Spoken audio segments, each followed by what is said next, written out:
Gente, boa noite. Pode se assentar, sejam todos bem-vindos à casa de Deus.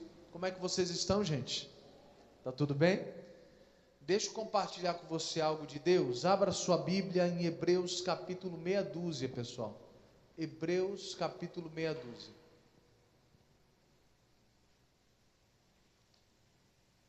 Eu estava meditando nessa mensagem hoje e me chamou muito a atenção o que eu quero tratar com você.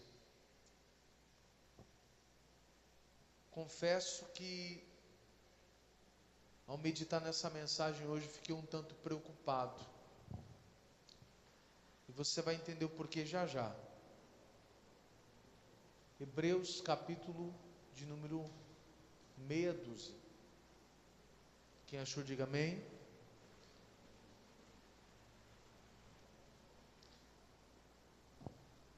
Essa passagem de Hebreus,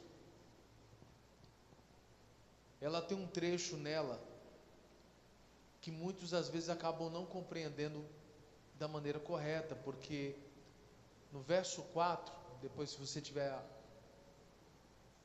a dedicação de ler ele, você vai perceber que lá diz assim: porque é impossível que uma pessoa que foi uma vez iluminada, e aí recebeu os dons de Deus, foi batizado no Espírito Santo, vai falando um monte de coisas, é impossível que uma pessoa como essa se desviar, é impossível ela voltar. Muitas pessoas às vezes acham que já estão nessa categoria de não conseguir mais voltar para o reino, de pastor, eu não consigo mais voltar, então eu acho que eu estou nessa categoria, porque eu não consigo. Só que a questão não é essa. Quando você vai estudar ali, você vai ver que o autor, ele sempre coloca um E como um aditivo, mostrando que essa pessoa viveu uma profundidade. Só para a gente não ficar na minha palavra, vamos ler, só para você entender. Diz aí, ó, verso 4, não é a mensagem, mas eu preciso só preparar você, explicando um pouco desse texto. Hebreus 6, verso 4, porque é impossível que os que já uma vez foram iluminados. Então para um pouquinho por aí, vamos entender.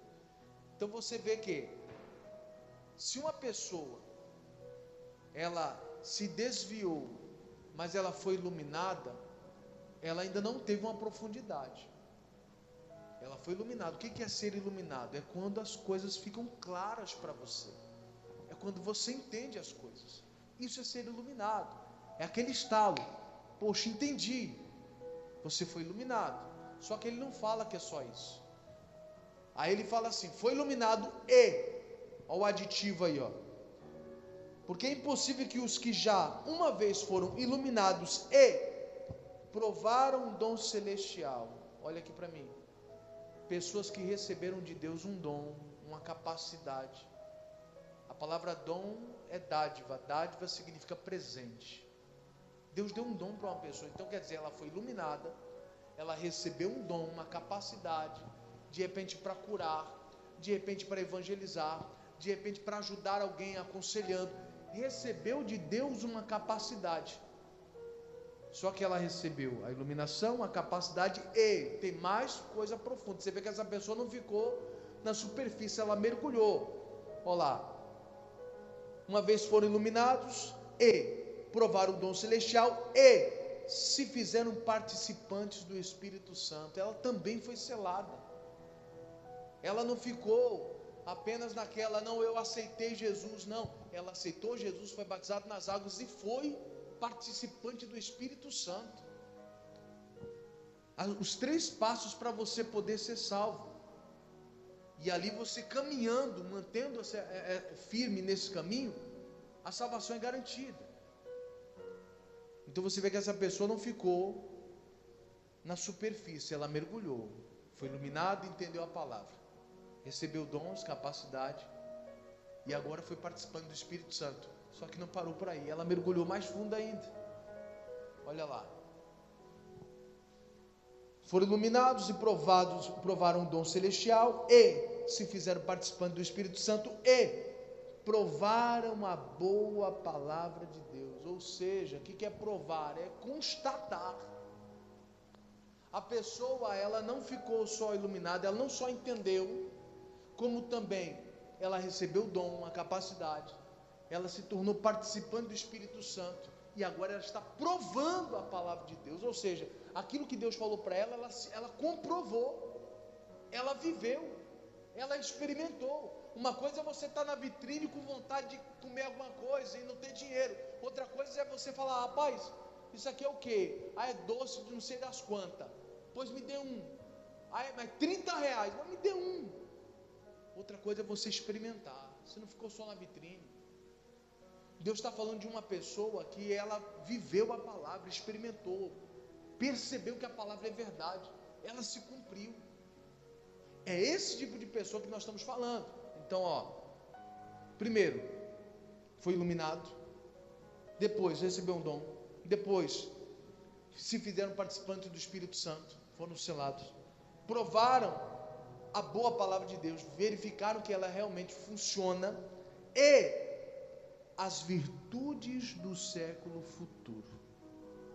Essa pessoa experimentou coisas extraordinárias, que eram para acontecer lá na frente, ela consegue viver agora.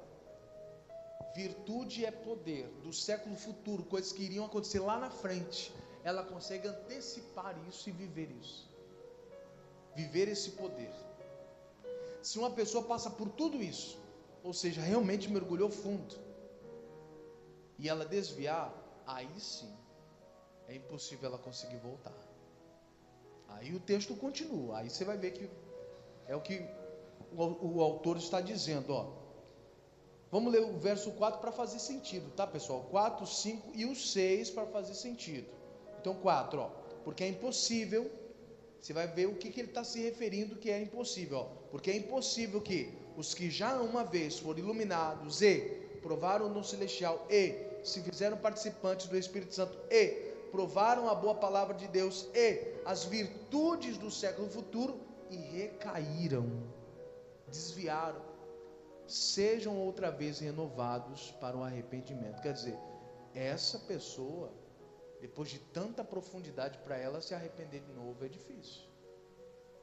Depois de ter provado tudo isso, eu nunca me esqueci, um dia eu assisti um vídeo de um pregador fora do Brasil, que fez uma oração no velório e o cara ressuscitou, o morto ressuscitou. Eu falei, cara, que coisa extraordinária. Você tem noção do que é isso? Está todo mundo chorando no velório, você chega, faz uma oração, o cara levanta e depois o cara desviou. Foi iluminado, recebeu o dom, participando do Espírito Santo, a palavra se cumpriu na vida dele, ele viveu virtudes do século futuro, coisas que não era para acontecer naquele momento, mas ele conseguiu antecipar e viver tudo isso, e recaiu, e não conseguiu voltar. Eu conheci pessoas que tinham dom de cura, oraram por pessoas e Deus usava a vida dele para curar pessoas, e depois desviou e não acredita mais nem na cura, não acredita na cura. Eu lembro de um pastor que ele foi desse jeito, ele orava e as pessoas eram curadas, depois ele falou, rapaz, esse negócio de cura, tem hora que dá certo, tem hora que não dá, então sinceramente eu não creio mais. Eu falei, como é que o senhor não crê? O Senhor orou, eu fui curado, como é que o senhor não crê?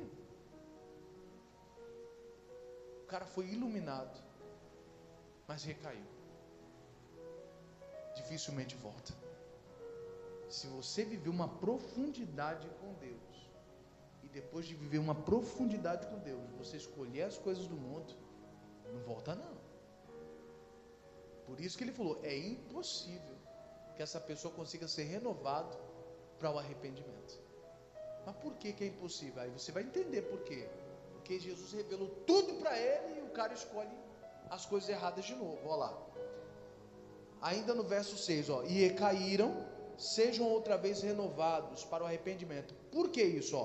Pois assim, quanto a eles, de novo, crucificam o Filho de Deus e o expõem ao vitupério. O que é isso, pastor? Vitupério é grande vergonha, vexame. Ou seja, Jesus transformou a vida do cara. daqui a pouco o cara virou a cabeça e não crê mais em Deus. O cara experimentou tudo de Deus, e daqui a pouco virou a cabeça, não creio mais. Como é que você não crê mais? Que doideira é essa? E o pior de tudo, essa pessoa, ela é uma vergonha. Por quê? Porque as pessoas vão dizer, mas peraí, esse cara não era da igreja, agora ele não crê mais em nada. Como assim? Ele era da igreja, ele era pastor, ele era obreiro, rapaz, uma pessoa usada por Deus, mas agora não crê mais em nada, virou ateu. Que conversa é essa? É uma vergonha para Jesus. Se tornou uma vergonha para Cristo. E está crucificando Cristo de novo. Mas para chegar nesse nível, não é todo mundo que chega. É que tem gente. Por que eu estou explicando tudo isso aqui? Porque tem gente que acha que chegou nesse nível. Você não chegou. Tem gente que não chegou nem na primeira ponta, que é ser iluminado. Tem gente que tem dificuldade de entender as coisas de Deus. Como é que você acha que o seu caso é esse? Não tem como o seu caso ser esse. Você consegue entender? E tem gente já achando, pastor, não tem mais esperança não, acabou para mim, já era, pastor. Eu acho que eu não tenho mais jeito não. Que isso? Não é assim, você não chegou nesse nível. Você consegue entender sim ou não? Só que aí vem a mensagem que eu quero tratar com você. Expliquei tudo isso só para poder clarear a sua mente. Eu expliquei isso também, por quê? Porque durante muito tempo na minha vida, eu lia esse verso e eu não entendia. Eu não entendia. E quando eu vi algumas pessoas às vezes pecando, depois de ter vivido tanta coisa de Deus, eu falava, será que esse vai ser o caso, que essa pessoa não vai conseguir retornar? Até que o Espírito Santo me deu esse entendimento. Olha a profundidade, olha o nível que essa pessoa chegou. Dificilmente alguém chega tão longe assim. Geralmente quando a pessoa chega nesse nível, ela não vai desviar, mas se desviar, aí é difícil voltar. Só que aí o autor de Hebreus, por que eu falo sempre o autor de Hebreus? Porque nem os teólogos sabem ao certo quem escreveu o livro de Hebreus. Alguns chutam que seja Lucas, o médico Lucas, mas ninguém tem certeza de nada. Eles equipararam com o escrito de Lucas e viram que parece as escrituras, a maneira como ele esboça ali as ideias e a maneira como o Espírito Santo usou em Lucas, acham que pode ser, mas enfim, não vem ao caso, não vamos aqui abrir discussão para isso. O fato é que ele mostrou para nós o que nós deveríamos fazer para não chegar nesse nível, e é esse o ponto que eu quero tratar com você.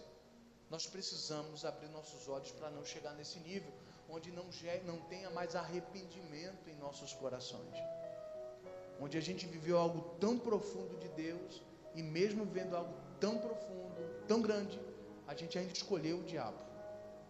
Que coisa absurda. Para não acontecer isso, olha o que o autor escreve para nós. Isso aqui é para a gente. Olha a comparação que ele usa, que eu achei fantástico, que vai clarear bastante a nossa mente. Verso 7, olha ele explicando. Você vai ver que o verso já começa com porquê, ou seja, ele está explicando isso.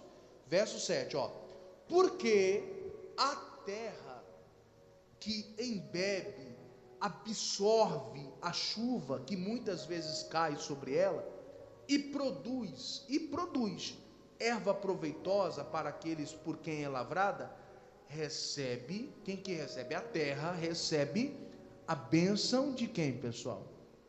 De Deus.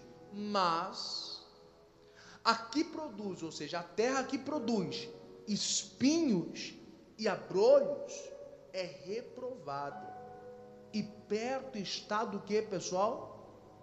Da maldição. O seu fim é ser queimado. Então você vê que ele vai usar agora, para tentar justificar e explicar essa questão, ele usa a analogia da agricultura, do plantio. Ele usa esse termo.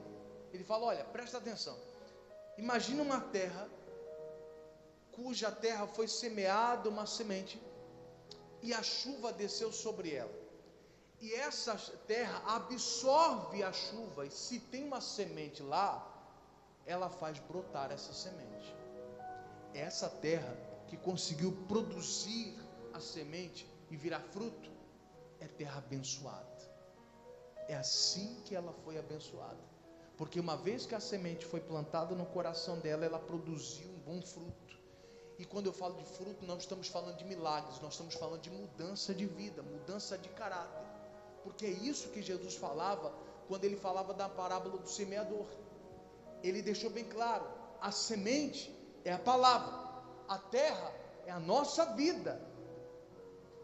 E ele falou que existem vários territórios, vários terrenos, aonde a semente era aplicada. Você percebe que não importa o terreno, ele lançou a semente em todos. Não importa se o seu coração está machucado, se está orgulhoso, ele vai lançar a semente do mesmo jeito. O que tu vai fazer com essa semente aí só Deus sabe. Mas ele não negou a semente para nenhum tipo de terra. Para terra ruim, ele estava lançando uma semente do mesmo jeito. E a terra boa, ele também lançou a semente. Ele não poupou a semente, olhando para uma terra: não, essa aqui é cheia de pedregais, não vou lançar a semente aqui, vai ser, como diz o outro, perca de objeto. Não vai. Ele vai lançar do mesmo jeito. Essa aqui não vai dar certo porque está entre os espinhos. Ele lançou a semente do mesmo jeito.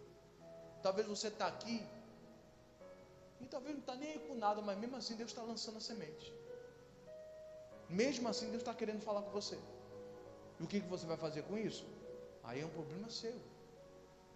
Aí é a hora que entra esse texto, porque ele diz assim: se a terra absorver a chuva, porque a chuva é a visitação, a chuva é a visitação de Deus. Uma vez que a semente está na terra, que é a nossa vida, Deus nos visita com essa chuva, porque senão não cresce, a semente não evolui. Então, esses momentos em que você vem para a igreja, é como se a chuva de Deus estivesse molhando a sua vida, encharcando a sua terra. E se a semente está lá dentro, o que Deus espera? Que você produza uma atitude diferente. Ou seja, vou dar um exemplo aqui. Vamos supor que você várias vezes já ouviu pregações falando sobre mentira, mas você está dentro da igreja e nunca decidiu mudar. Mas teve um dia que a mensagem falou tanto ao seu coração que você ficou constrangido e disse: quer saber? A partir de hoje eu não minto mais, nem que o sangue dê na canela. A partir de hoje eu não minto mais.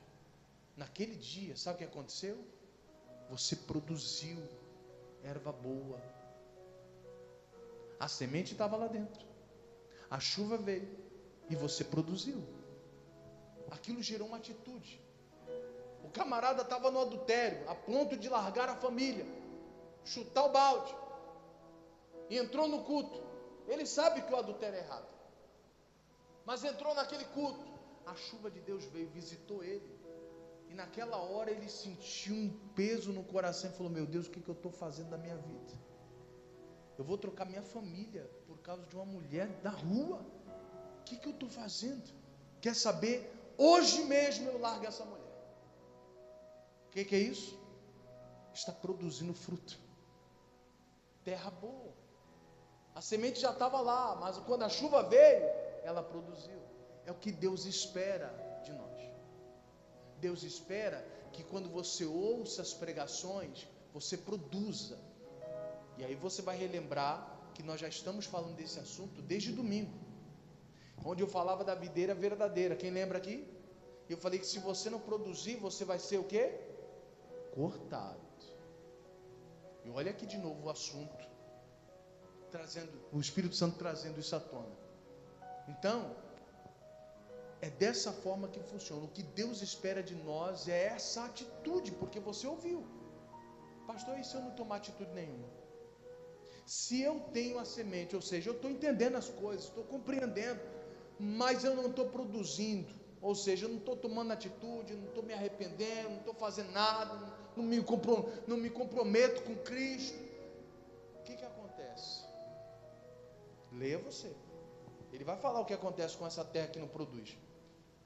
Verso 8: mas, no caso a terra, a que produz espinhos e abrolhos, é o que, pessoal? É reprovado. E perto está do que, pessoal? Da maldição. Para um pouquinho por aí, olha para mim, deixa eu explicar isso aqui para você. Se você é o tipo de terra que Deus já semeou a palavra, você já entendeu a palavra, você já compreendeu, você não é mais leigo, você já compreendeu, você já sabe o que é certo e o que é errado. Só que mesmo quando Deus te visita num culto, numa pregação, ainda assim você não muda. Pelo contrário, você continua produzindo espinhos e abrolhos, continua tendo atitudes que aos olhos de Deus são más. Se você continuar assim, a Bíblia Sagrada diz que você está reprovado. E pior do que isso, você está perto da maldição. O livro de Deuteronômio, a Bíblia Sagrada diz que eis que o Senhor coloca diante de nós a bênção e a maldição. A bênção, quando ouvires os mandamentos do Senhor e os praticarem. A maldição, quando você desprezar os mandamentos do Senhor. Você vê que quem procurou isso foi a própria pessoa. Deus semeou a palavra, Deus ensinou o caminho, mas a pessoa não decidiu tomar isso para si mesma. Continuou vindo por aqui, saindo por aqui, entrou no culto, não tomou atitude, não quis mudar, não quis ser melhor, não quis. Pelo contrário, saiu daqui e foi produzir espinhos lá fora. Foi produzir espinhos lá fora, abrolhos lá fora. Péssimo testemunho. Deus está falando para nós: eu já semeei em vocês, eu já plantei a minha verdade em vocês, só que vocês não estão produzindo a erva boa. Pelo contrário, vocês estão produzindo espinhos, vocês estão sendo reprovados, porque eu nunca deixei de semear a palavra dentro de vocês, nunca deixei de apontar o verdadeiro caminho para vocês. É que nem eu fico vendo esse jovenzinho de hoje em dia, irmão, quantas vezes eu já expliquei sobre como é o namoro cristão, sobre a importância de orar, de buscar a Deus, de se amadurecer, mas vira e mexe, tem um jovenzinho, não está namorando, mas nem orou, nem buscou a Deus, nem pediu direção. Pastor, como é que é um namoro cristão, pastor? Eu quero fazer direito. Mas tanto tempo a gente explicando, ensinando, e ainda faz errado. Ou seja, está produzindo espinho, está reprovado, e está perto da maldição. Isso quem diz não sou eu. A sua Bíblia está escrito assim também? Está perto da maldição. Está perto da maldição. E o pior ainda não é isso. Continua o texto aí, verso 8 ainda, o finalzinho do verso 8. E diz assim: o seu fim é ser o quê? Queimado. Você sabe que muitos trechos da Bíblia Sagrada, Deus usa às vezes analogias, comparações para poder explicar, exemplificar questões espirituais. Quando Jesus, por exemplo, fala que ele é água viva, não é que ele é água de beber. Quando Jesus diz que ele é o pão da vida, não é que ele é o pão de comer. São analogias, comparações. E quando a Bíblia está falando assim, olha, o fim dessa pessoa vai ser queimado, você pode ter certeza que ele está se referindo ao lago de fogo e enxofre. A Bíblia Sagrada diz no livro de Mateus, capítulo 24 ou 25, me perdoe se eu estiver enganado nesses dois capítulos, a Bíblia diz que o inferno foi feito para o diabo e para os seus anjos. O inferno nunca foi feito para o ser humano. Nunca foi a ideia de Deus pegar o ser humano e lançar no inferno. Deus não criou o inferno dizendo, esse aqui é o lugar daqueles que não querem me ouvir, me obedecer, é para lá que eu vou lançar eles. Não, nunca foi feito para isso. Foi feito para Satanás e para os seus demônios. Só que o problema é que às vezes a gente segue Satanás, aí é o problema. E para onde Satanás for e seus demônios forem, a gente que segue a ele vai ir também. Você consegue entender? Eu não sei se você já viu o episódio de uma pessoa manifestada com demônio, e quando você fala assim, a sua hora está chegando, você vai queimar, você quer ir para lá? Irmão, nem os demônios querem ir para o inferno, nem os demônios, irmão, só para você ter noção da coisa, nem eles entram em desespero só de pensar que a hora deles está chegando, onde eles serão lançados nesse lugar, e tem gente seguindo eles. Por isso a Bíblia está falando, no fim, você vai ser queimado,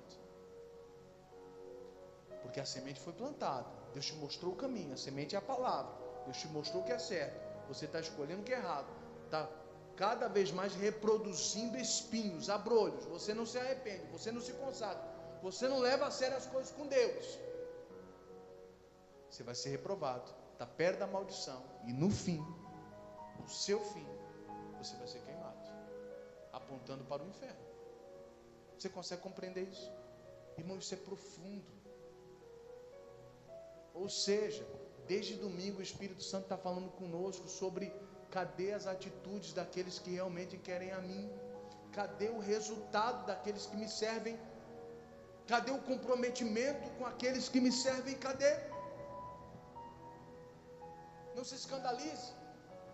Vira e mexe, está lá o cristão, festa junina, dentinho preto, bochecha pintada, chapéuzinho de palha, roupa remendada, está lá o crente. Ele nunca questionou, será que isso aqui está certo? Quando não, é pior ainda, veste o filho todinho. Ai, meu filho, dançar quadrilha, olha a cobra, a chuva. Meu amado, você já parou para pesquisar o que é isso?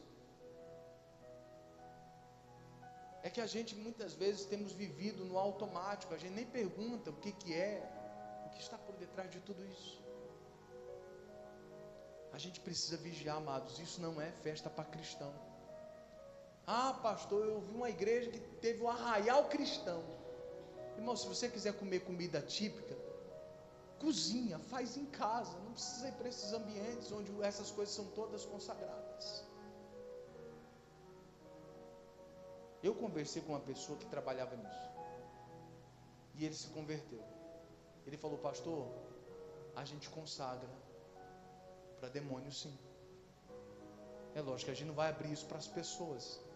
Quem é mais interno, quem é mais de dentro, a gente vai para a mata, faz todo o trabalho, o ritual, para fazer e ser um sucesso.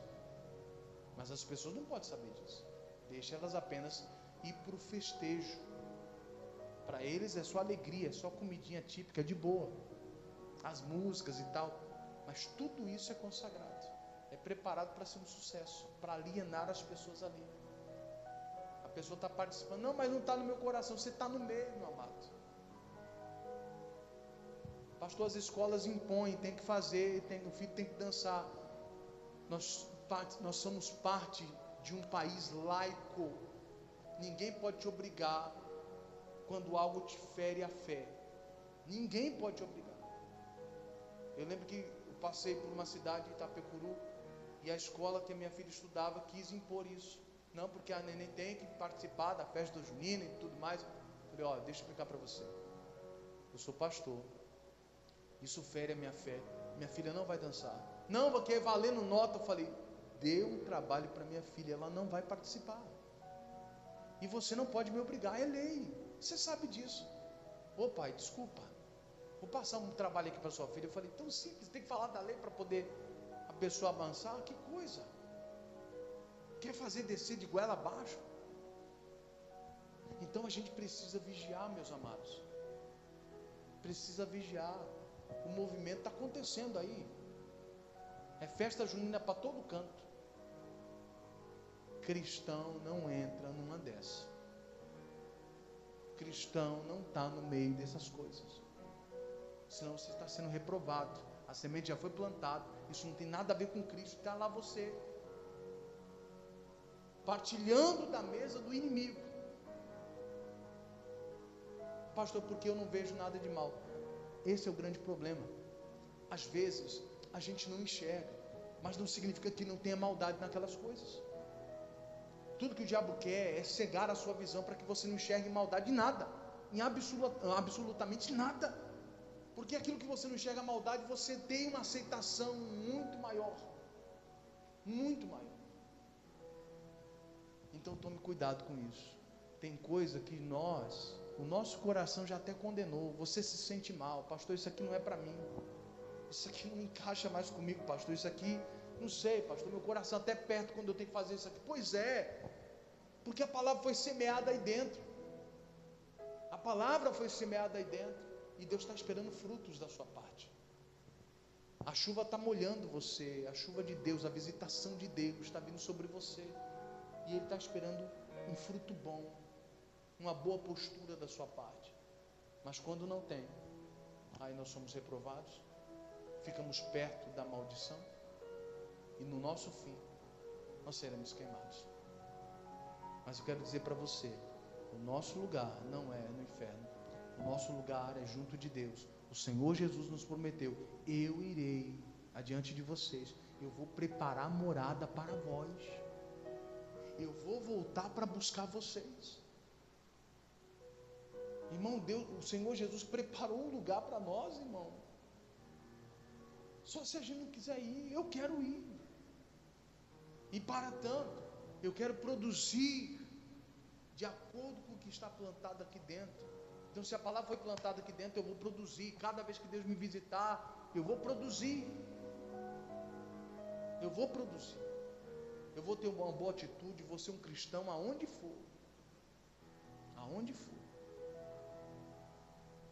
Esses dias eu estava com um pessoal jogando vôlei, e tinha uns que falam que são cristãos, mas fala cada palavrão,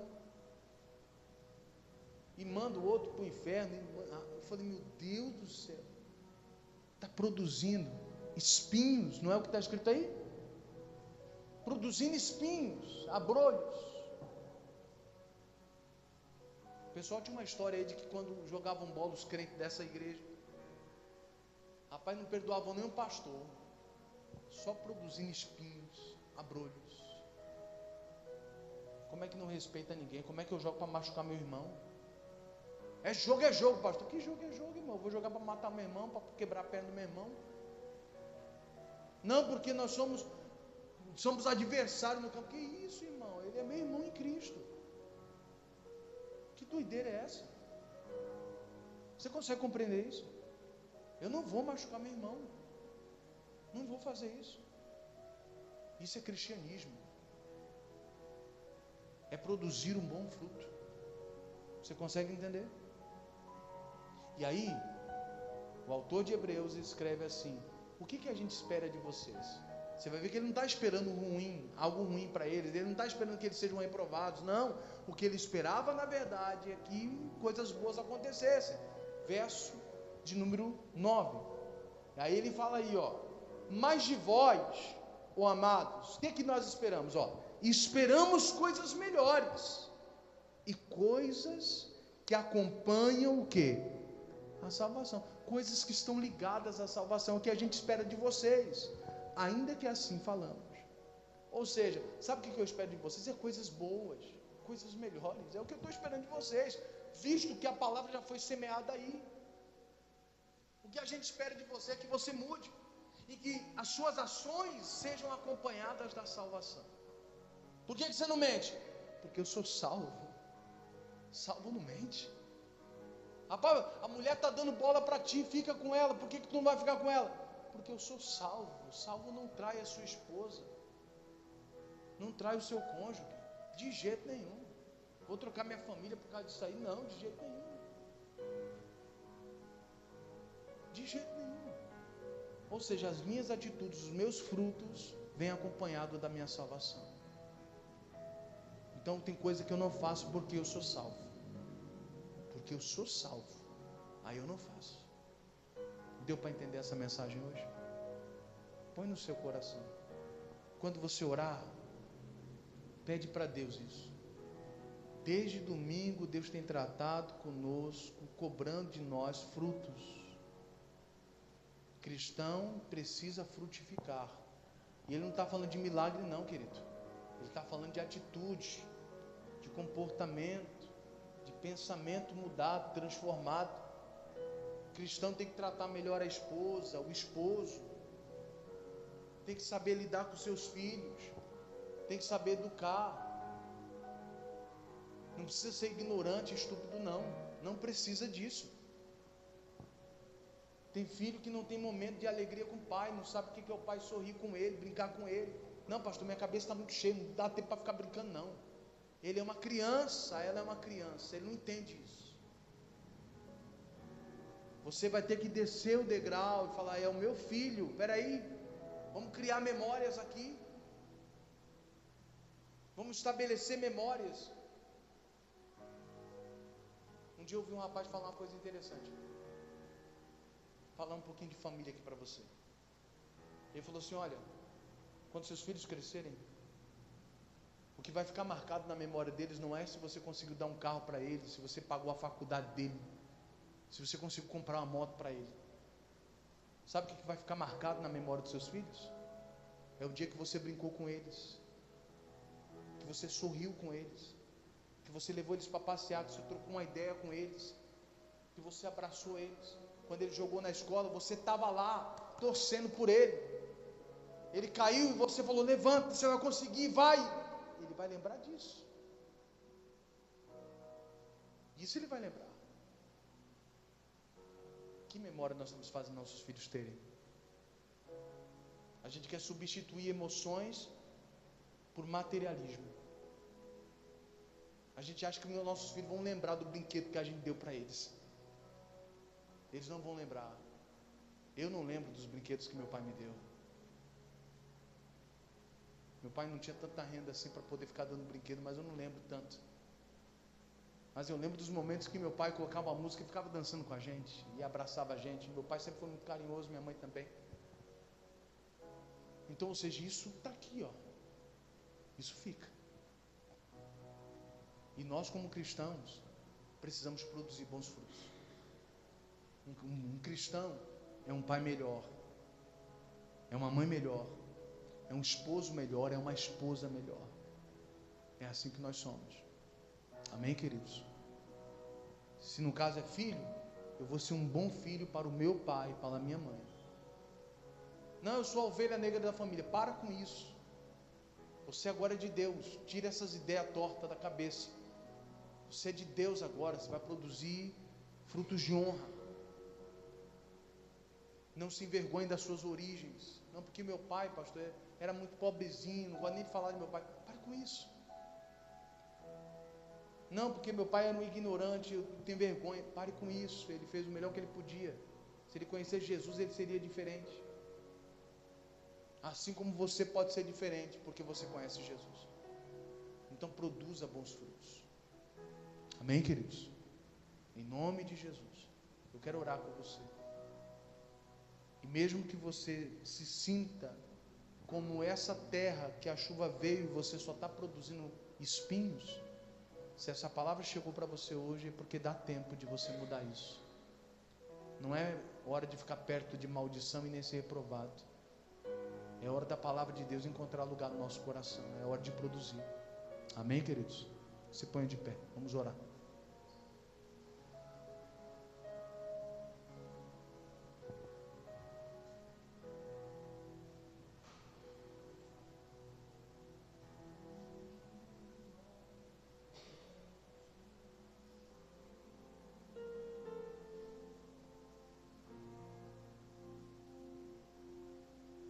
Coloque a sua mão sobre o teu coração. Espírito Santo, nós estamos diante do Senhor. E o que eu tenho percebido é que esses últimos dias o Senhor tem cobrado de nós frutos.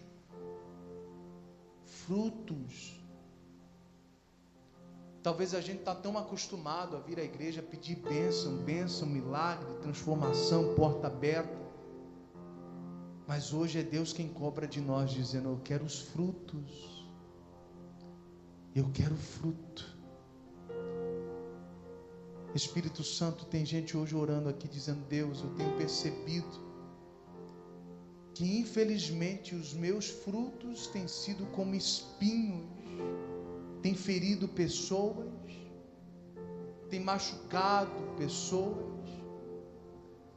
Infelizmente eu tenho produzido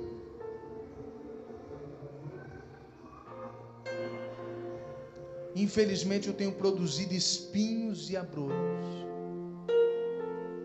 e eu tenho sido reprovado. Hoje eu sei, hoje eu entendo isso. Espírito Santo, vem para ajudar essas pessoas. Tem gente dizendo: Deus, me ajuda a ser um marido melhor, uma esposa melhor. Tem gente dizendo: Deus, eu dei tanta dor de cabeça para o meu pai, mas eu não quero mais dar dor de cabeça para o meu pai, não. Eu não quero ficar irritando a minha mãe, não, meu Deus.